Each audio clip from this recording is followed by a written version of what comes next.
ॐ अज्ञानतिमिरान्धस्य ज्ञानाञ्जनशलाकया चक्षुरुन्मीलितं येन तस्मै श्रीगुरवे नमः। श्रीचैतन्यमनोभीष्टं स्थापितं येन भूतले स्वयं रूपः कदा मह्यं ददाति स्वपदान्तिकं। वन्देऽहं श्रीगुरो श्रीयुतपदकमलं श्रीगुरून् वैष्णवांश्च श्रीरूपं साग्रजातं सहगण रघुनाथान्वितं तं सजीवं साद्वैतं सावधूतं परिजनसहितं कृष्णचैतन्यदेवं श्रीराधाकृष्णपादान् सहगण ललिता श्रीविशाखान्वितांश्च। जय श्री कृष्ण चैतन्य प्रभु नित्यानंद श्री अद्वैत गदाधर शिवासादि गौर भक्तवृंद। हरे कृष्ण कृष्ण कृष्ण हरे हरे, हरे राम राम राम हरे हरे। चैतन्य चरितामृत आदि लीला अध्याय 4 और श्लोक संख्या 214। तो आप लोगों का क्लास बहुत दिनों से बंद था, उसके लिए आई एम सॉरी। और अभी हम वापस शुरू कर रहे हैं। तो 2014 तक हमने 214 तक हमने कर लिया था और उसके आगे अभी शुरू हो रहा है। जितने भक्त हैं उनका स्वागत है, जितने भक्त यूट्यूब पे देखेंगे उनका भी स्वागत है। 214 नंबर श्लोक इस प्रकार है, उसको रिवाइज करते हैं। सेई गोपीगण मध्य उत्तम आराधिका रूपे गुणे सौभाग्य प्रेम सर्वाधिका। गोपियों में श्रीमती राधिका सर्वोपरि हैं, वे सौंदर्य सद्गुण सौभाग्य तथा प्रेम में सबों से बढ़कर हैं। तो ये श्रील प्रभुपाद के द्वारा है। श्रील प्रभुपाद की जय। 1-2 लाइन का पurport है। समस्त गोपियों में श्रीमती राधा रानी सर्वाधिक पूज्य हैं, वे सर्वाधिक सुंदर, सर्वाधिक योग्य और इनसे भी बड़ी बात की कृष्ण की सबसे बड़ी प्रेयसी हैं। ठीक है, तो कृष्णदास कविराज गोस्वामी ये लिख रहे हैं, ये पूरा चैतन्य चरितामृत, और उसमें से अलग अलग स्थानों से कोट किया है उन्होंने। ये उनका खुद का है, ये लिखा हुआ, ये कोट नहीं है, किसी और शास्त्र का नहीं है, ये चैतन्य चरितामृत का ही है। इसके पहले बता रहे थे कि गोपियों के बारे में चर्चा चल रही है और कैसे गोपियों का प्रेम जो है वो बिल्कुल भी वासना उसमें नहीं है, वो एकदम शुद्ध प्रेम है। तो गोपियों का प्रेम एकदम शुद्ध प्रेम है, इस बात को बताने के लिए कृष्णदास कविराज गोस्वामी ने काफ़ी चीज़ें अलग अलग स्थानों से ला करके हमें सिखाई है, कोट किया है। अलग अलग श्रीमद् भागवतम का कोट है और रूप गोस्वामी के ग्रंथों का कोट है, ऐसे करके हमने देखा। तो गोपियाँ तो जो जितनी भी गोपियाँ हैं सारी गोपियाँ शुद्ध प्रेम करती हैं, परंतु राधा रानी उन सारे गोपियों में सबसे ज़्यादा श्रेष्ठ हैं। सुंदर भी हैं, सद्गुण है उनके अंदर, सौभाग्य है और सबसे ज़्यादा प्रेम करती हैं कृष्ण से। सर्वाधिक जितनी भी गोपियाँ हैं उसमें सबसे ज़्यादा। अब पद्म पुराण से एक श्लोक कोट कर रहे हैं कृष्णदास कविराज गोस्वामी। यथा राधा प्रिया विष्णु तस्याह कुंडम प्रियम यथा तथा सर्वगोपीषु सैवका विष्णु अत्यंत वल्लभा। ये पद्म पुराण का कोट है, जिसमें कह रहे हैं कि जिस प्रकार राधा कृष्ण को प्रिय हैं उसी तरह उनका स्नान स्थल राधा कुंड भी उन्हें प्रिय है। अकेले वे ही समस्त गोपियों में उनकी सबसे अधिक प्रिया हैं। तो भगवान कृष्ण को रूप गोस्वामी ने भी उपदेशामृत में बताया है लास्ट के श्लोक में कि भगवान कृष्ण को सबसे ज़्यादा प्रिय है वृंदावन, और मथुरा प्रिय है, फिर वृंदावन प्रिय है, और उसमें से भी गोवर्धन प्रिय है, और गोवर्धन में भी राधा कुंड सबसे ज़्यादा प्रिय है कृष्ण को। क्यों? क्योंकि वो राधा रानी का स्थान है, जहाँ पे राधा रानी अपनी सखियों के साथ स्नान करती हैं। तो राधा रानी सर्वोत्तम भक्त हैं कृष्ण को भी सबसे ज़्यादा प्रिय हैं और राधा रानी भी कृष्ण को सबसे ज़्यादा प्यार करती हैं। चूँकि वो राधा रानी का कुंड है, राधा कुंड, आप सब लोग वहाँ गए हुए हैं पहले से ही, आपको पता है कि राधा रानी ने अपने कंगन से खोद कर बनाया है।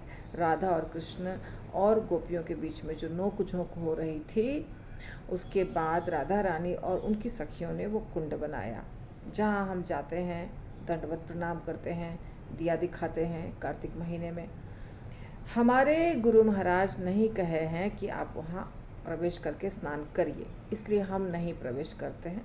नहीं तो बहुत सारे लोग राधा कुंड में जाके स्नान भी करते हैं, हम लोग सिर्फ जल छिड़कते हैं, क्योंकि महाराज जी का कहना है कि हमारे अंदर इतनी पात्रता नहीं है, योग्यता नहीं है कि हम राधा कुंड में प्रवेश करें, इसलिए हम नहीं प्रवेश करते हैं। तो कृष्ण को इस पूरी धरती में जो सबसे ज़्यादा प्रिय स्थान लगता है वो है राधा कुंड, ठीक है। और ये श्लोक पद्म पुराण से लिया गया है, वैसे उपदेशामृत में भी इस प्रकार का श्लोक है। फिर अब आदि पुराण से एक श्लोक कोट कर रहे हैं कृष्णदास कविराज गोस्वामी।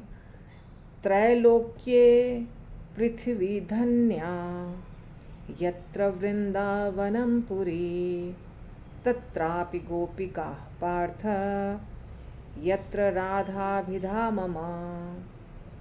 हे पार्थ, तीनों लोकों में यह पृथ्वी विशेष रूप से भाग्यशालिनी है, क्योंकि इसी पर वृंदावन पुरी स्थित है, और वृंदावन में भी गोपियाँ विशेष रूप से महिमा मंडित हैं, क्योंकि मेरी श्रीमती राधा रानी उन्हीं में से हैं। तो आदि पुराण में ये भगवान कृष्ण अर्जुन को बोल रहे हैं, अर्थात आदि पुराण ग्रंथ में अर्जुन और कृष्ण संवाद है, और कृष्ण कह रहे हैं कि पूरे ब्रह्मांड में जो 3 लोक हैं, ऊर्ध्वलोक, मध्यलोक और अधोलोक, 14 भुवन हैं। 14 भुवन को 3 भागों में बांटा गया है। ऊर्ध्वलोक ऊपर के लोक, अधोलोक नीचे के लोक, बीच में भूमंडल, मध्यलोक। तो ये 3 लोक हैं, पर तीनों लोकों में सबसे ज़्यादा प्रिय, तीनों लोकों में सबसे ज़्यादा प्रिय भगवान को पृथ्वी लोक है, ठीक है। और पृथ्वी लोक क्यों प्रिय है? क्योंकि इसके ऊपर ही वृंदावन है। जैसे देखिए, लोगों को क्या लगता है, स्वर्ग चले गए तो बहुत अच्छा, बहुत मज़ा आएगा। देखिए, स्वर्ग जाना चाहते हैं लोग, धरती पर भी अमेरिका जाना चाहते हैं लोग, इंग्लैंड जाना चाहते हैं लोग, बड़े बड़े जो धनी देश हैं जहाँ बहुत ज़्यादा पैसा है वहाँ जाना चाहते हैं लोग, सुख सुविधा बहुत ज़्यादा है।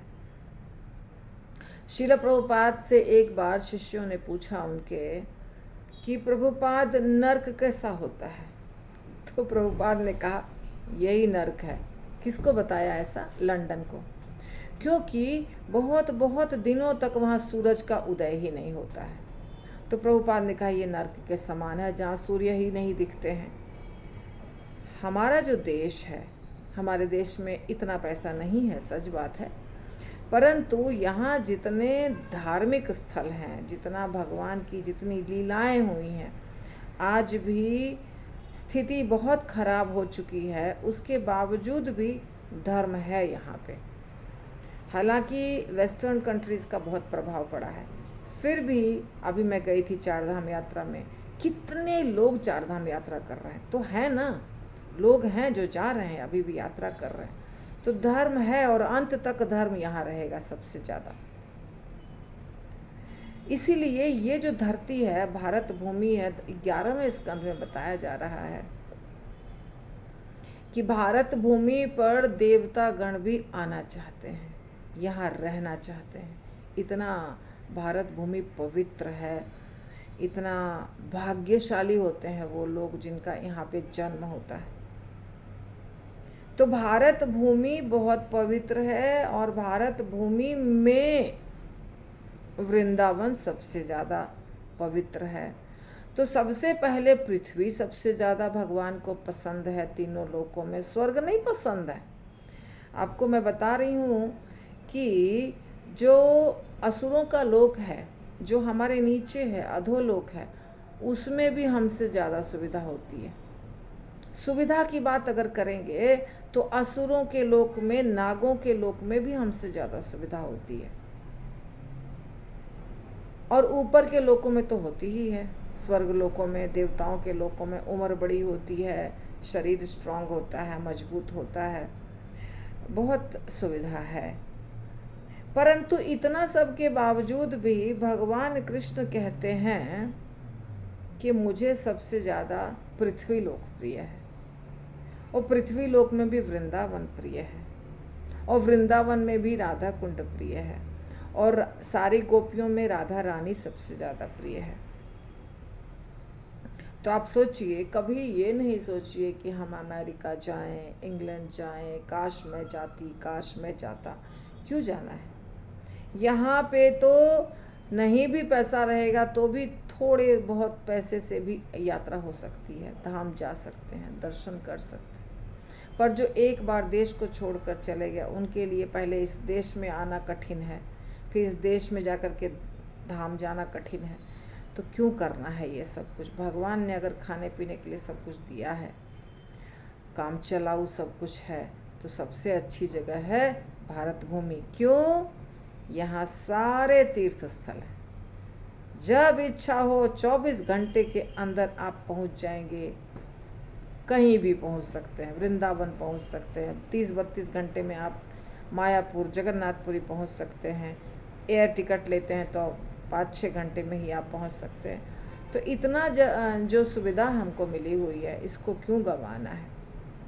भगवान को नहीं प्रिय है विदेश, भगवान को हमारा देश प्रिय है, भगवान को वृंदावन प्रिय है। ये बहुत आवश्यक है जानना। तो ये पुराणों में वर्णित है। हमारे जो ग्रंथ हैं वो पुराण हैं, शास्त्र सारे जो हैं इम्पॉर्टेंट, जो महत्वपूर्ण शास्त्र हैं, उसके आधार पे हम जानते हैं कि भगवान को क्या पसंद है, कहाँ पे भगवान मिलेंगे हमको, कैसे भगवान मिलेंगे हमको, क्या करना चाहिए हमें, ये सब कुछ शास्त्रों से मिलता है। तो आदि पुराण में ये कह रहे हैं भगवान। आगे का श्लोक है, राधा सह क्रीड़ा रसवृद्धिर कारण आर सब गोपीगण रसोपकरण। राधा सह क्रीड़ा रसवृद्धिर कारण आर सब गोपीगण रसोपकरण। देखिए सिंपल है, बांग्ला है। राधा रानी के साथ जो लीलाएं होती हैं, राधा सह क्रीड़ा, क्रीड़ा यानी खेल कूद करना, क्रीड़ा मतलब खेल होता है संस्कृत में, क्रीड़ा। तो खेल यहाँ पे भगवान के लिए लीला है। तो राधा रानी के साथ जो लीला होती है वो रस वृद्धि कारण, उससे रस बढ़ता है। पर बाकी जो गोपियां हैं फिर उसका क्या रोल है? आर सब गोपीगण रसोपकरण। बाकी जो गोपियां हैं वो हेल्प करती हैं। गोपियां उनके पारस्परिक सुख में उपकरण का कार्य करती हैं। उपकरण यानी कि सामग्री। कहा जाता है कि गोपियों के 5 समूह किए जाते हैं। देखिए बहुत अच्छी बात है, जानने लायक। मैं कई बार आप लोगों को बता चुकी हूँ। अभी श्रील प्रभुपाद के शब्द सुनिए। श्रील प्रभुपाद बता रहे हैं कि गोपियों के 5 समूह किए जाते हैं। पहला, सखियाँ। सखियाँ यानी कि राधा रानी और उनकी सखियाँ। फिर नित्य सखियाँ। नित्य सखियाँ, सखियाँ अलग, नित्य सखियाँ अलग। प्राण सखियाँ, प्राण सखियाँ अलग। प्रिय सखियाँ, प्रिय सखियाँ अलग। परम प्रेष्ठ सखियाँ। देखिए सखियों में भी सब बराबर नहीं है। कभी कभी कहते हैं भक्तगण, माता जी फेवर करती हैं उसको, प्रभु जी फेवर करते हैं उसको, गुरु महाराज फेवर करते हैं उसको, हमको नहीं प्यार करते हैं। ये देखिए गोलोक धाम में भी होता है। गोलोक धाम में भी होता है बेईमानी, चीटिंग। बेईमानी नहीं कहते हैं इसको, ये क्या है कि भगवान कहते हैं स्वयं कि मेरे पास जो जिस भाव से आएगा वैसा ही उत्तर मैं दूंगा। ये यथा माम प्रपद्यन्ते तांस तथैव भजाम्यहम् हम बोल रहे हैं भगवान। जिस भाव से हम जाएंगे भगवान के पास, तो ये जो सखियां हैं, ये सारी की सारी सखियां हैं, इसमें कोई भी सिंपल व्यक्ति नहीं है, सब भगवान के प्रिय हैं। पर उसमें भी कैटेगरीज हैं, उसमें भी अलग अलग प्रकार हैं। कौन ज़्यादा प्रिय है? देखिए, कुछ गोपियाँ होती हैं जो खड़ी रहती हैं तांबुल लेके, कुछ गोपियाँ होती हैं कपड़े लेके खड़ी होती हैं, कुछ गोपियाँ होती हैं परफ्यूम लेके खड़ी होती हैं, कुछ गोपियाँ चवर लेके खड़ी होती हैं, कुछ गोपियाँ मृदंग लेके खड़ी होती हैं। अलग अलग सेवा है, और हम जिस सेवा को हमेशा करते हैं बहुत अच्छे से, दिल से, प्यार से, वही सेवा हम भगवत धाम में भी करते हैं। वास्तविकता ये है, चूँकि हम भगवत धाम में वो सेवा किए हैं, इसलिए यहाँ पर भी हमको उस सेवा से लगाव ज़्यादा है, और वही सेवा मिलेगी आपको वहाँ पे। जो सेवा हम ज़्यादा अच्छे से और दिल से करते हैं, वही सेवा भगवान हमको देते हैं। ज़बरदस्ती कुछ नहीं होता है भगवत धाम में, कुछ भी ज़बरदस्ती नहीं होता है।